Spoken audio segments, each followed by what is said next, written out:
this EBE would have been, well, very costly. And so the EBE was said to have been discovered in an area outside of Montreal near the Rouge River, which is a river in western Quebec which empties into the Ottawa River near the Pont-au-Chien and flows north of Mont-Tremblant. Now here is the photograph of the EBE covered in snow as it was first discovered, where you can clearly see the outline, the head, the body, and if you look down here toward the feet, it almost appears that the EBE has possibly boots or something, of a dark nature covering its feet. Now, while looking at this photograph of the face, we'll notice that the nostril slits are filled with snow. The eyelids, we notice this sort of gaze, that you would see with many cadavers, of when the eyes just sort of are gazing out into nothingness. It's very similar to what you would see post-mortem. It's said that the cheeks, you'll notice here, are swollen, likely due to freezing and thawing. And there also appears to be some sort of trauma to the cheek here on the left side, where we see some red or bruising.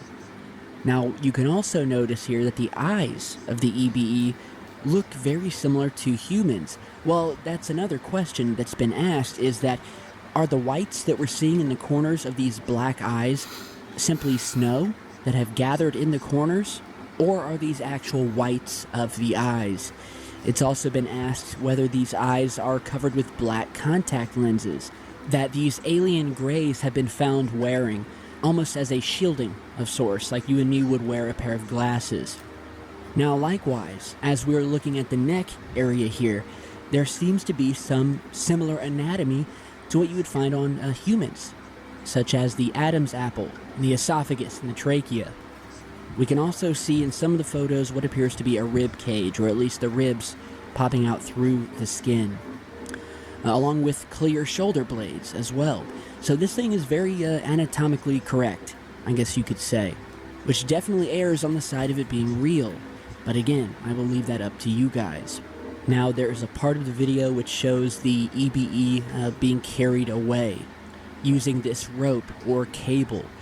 Now, what you're seeing here, again, appears to be something similar that would happen when a body is frozen or experiences freezing temperatures where the tissues themselves become frozen and stiff, and would support, again, the claim that this is legitimate footage. Now, in some of the photos, we can see one of the witnesses holding a flashlight, which has been identified as a Collier-type flashlight, widely used, or at least used, in 1992. It's said from analysis that there are 4 to 5 witnesses in these photographs, and more may have been involved, but we just don't see them in the footage. And here we have another image done by another researcher online that is pointing out some more anatomical features in the neck and of the eyes that further point to this being a legitimate EBE, or just a very well done hoax. Because it takes a lot of time not just to create something, but to put the muscle structure in, the bone structure, to make it 100% anatomically correct. It takes a lot of time, a lot of money, especially back in 1992. And not to mention, this was not touted like the 1995 footage of the alien autopsy and sold for money and films made of it. Why go through all of that money just to release it years later anonymously? It doesn't make a lot of sense. And likewise, we see these muscles as well in the upper and lower legs. Now, another thing that was noticed while looking at these photos was that we have what has been called a skin anomaly, where it almost, in parts here, looks like there are cuts, or almost like a wrapping, like you would see on a mummy or a mummified body, where they wrap it in cloth, and you can notice that here. And so I'm not sure if this is some sort of tearing, or if indeed this is some sort of external wrap that the EBE used to maybe shield it from the elements while visiting the planet. I just don't know, but it is strange. Without further information, we don't know for sure whether this is real or a hoax. It sure looks like from the footage that this was a real discovery, at least in my opinion. I don't have anything to the contrary at this point that would sway me in the opposite direction.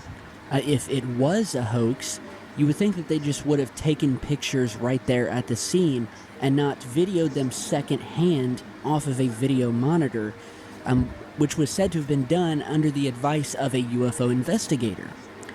Another question is, where did the body go? Where are the witnesses?